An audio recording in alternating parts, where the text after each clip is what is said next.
The Retro Duo is an NES and Super Nintendo clone produced by Retrobit, a company that manufactures many knockoff accessories for older consoles, like adapters, cords, memory cards, and controllers. They even made a handheld Genesis that is still available for purchase.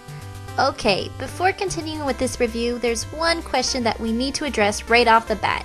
Given Nintendo's history with unlicensed games, you'd think they would be even more outraged by unlicensed systems. And there are a number of clone systems on the market now. Why hasn't Nintendo sued these guys? Or at least steamrolled the entirety of their stock? A lot of the patents on the technology in these older systems have expired, so others are free to imitate them. Of course, the copyright and trademarks on the names and designs still stand, so there is a certain risk involved with reproducing the technology. However, these are older consoles, so Nintendo may not be as interested in pursuing a legal battle over a system that no longer produces any capital for the company anyway. But who in their right mind even wants a cheap rip-off of a classic console? Well, apparently this guy has some incredible region-free abilities, unlike anything we could even imagine witnessing in the third generation of gaming. That's right! Maybe you won't have to mod those antiquated models. It really does feel nice to leave them pure and unsullied. But we'll test those capabilities out later on. Right now, we're going to give the Retro Duo a physical examination. This tiny piece of hardware measures only 16 centimeters by 17 centimeters, with a height of 4.5 centimeters, and is exceptionally lightweight. It is significantly lighter than the NES too. I assume that the weight difference is most likely due to the different plastics used to manufacture each console. The NES 2 is made of a plastic that is much more dense, and probably able to withstand more of a beating. No, don't worry, I'm not gonna put either of these systems through a stress test. My Retro Duo comes in a stylish black and red design. There are other color schemes to choose from, but I personally enjoy when my Nintendo products resemble Sega products. The buttons feel nice and sturdy. The reset button is exceptionally pleasing. It has a really nice spring to it. But the smell is not so hot, and unfortunately it will be the first thing you notice when you open this baby up, not the buttons. It just smells overwhelmingly like plastic. Very lethal plastic. So you might want to air it out for a little while because it does fade over time. Or perhaps I'm just used to it. There's a slot for NES games and a slot for Super Nintendo games, complete with little doors to protect the precious connectors inside, and 2 controller ports. There are also some slide-proof things on the bottom, but this thing is so lightweight that it will probably still slip around a little as you turn it off and on. It comes with a 5-volt AC adapter, AV cables with composite and S-video, and 2 controllers. But really, one of the best parts is the box. I love how the front panel opens up to reveal the console inside. It also has a strong magnet that helps keep this panel firmly shut. It's perfect. Like I said earlier, there are a number of clone systems on the market these days, but I chose to buy the Retro Duo. Not because of its sleek design, but because it is reported to have abilities superior to all clones out there. Let's test it out. It works on old TVs, on new TVs, with S-video cables, and with composite cables. I did encounter a strange problem with my Retro Duo while playing the NES component. The sound is a little distorted in the HD TV, but on the CRT TV, it sounds atrocious.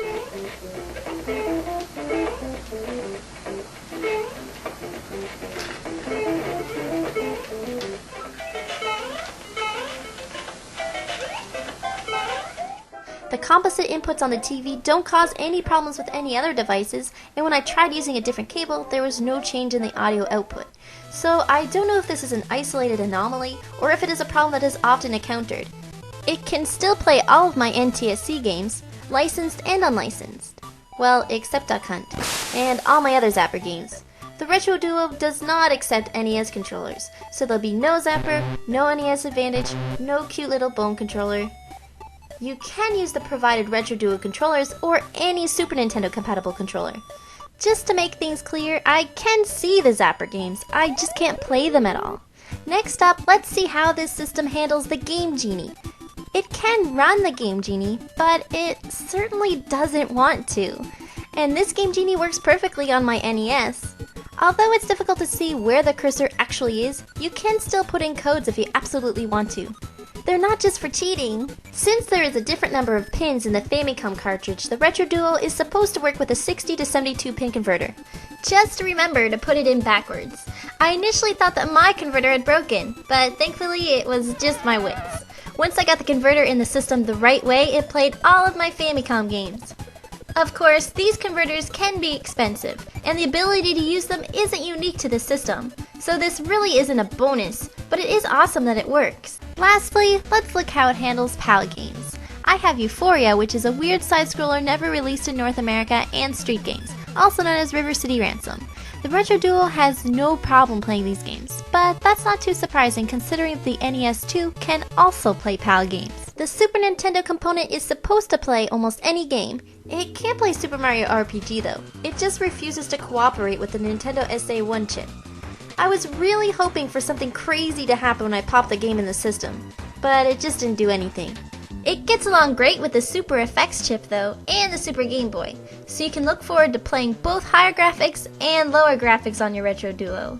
The Super Game Genie didn't give any of the problems that the original Game Genie did, making it even easier to screw with your Super Nintendo games. My PAL version of Spider-Man and X-Men Arcade's Revenge works perfectly on the system as well. So far, the Super Nintendo component has met with much success during these initial rounds of testing. Finally, can it run a Super Famicom game? The Nintendo component can only run Famicom games with the help of a third party, but the Super Nintendo component is supposed to run them all by itself. So I have a copy of Crayon Shin-Chan Arashi, and I'm ready to play my first Super Famicom game. And it doesn't work. Okay, so instead let's try my copy of Little Master, another Super Famicom game with a cute kitten on the cover. I really want to see what this game is all about. And it works! It really works! Now, I didn't research this game beforehand and chose it solely on the winged kitty on the front of the cartridge. I was hoping for some kind of cat life simulator or something.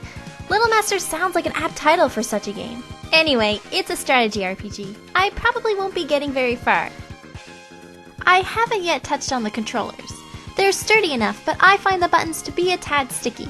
Perhaps this is because all of my controllers have been thoroughly broken in, but I just can't stand those moments where you die and you know you press jump. Okay, my final verdict on the Retro Duo.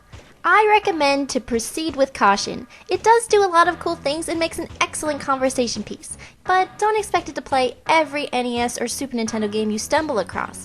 Unfortunately, it's not compatible with every single game, and don't expect it to display flawless performance either. Mine own didn't have consistent audio between TVs. This system is for people who collect consoles or like having neat gadgets lying around. It could also be a cheap way to start collecting import games if you don't want to mod your original consoles. Of course, the NES 2 can play PAL games and Famicom games with the converter, so really, the Super Nintendo component is the only one to really add any region-free capabilities. I would only recommend this system to someone who wants to solely play NTSC, NES, and Super Nintendo games if they absolutely could not find the original systems at a half-decent price. With the original systems, there's no worry at all about games being incompatible. In the system's defense, it is advertised as working with most NES and Super Nintendo games, including imports from Japan. So there's no misleading going on. It doesn't even say that it's supposed to work with the Game Genie. I love it! The Retro Duo is a decent alternative to the original consoles, but ultimately, I would stick with the real deal.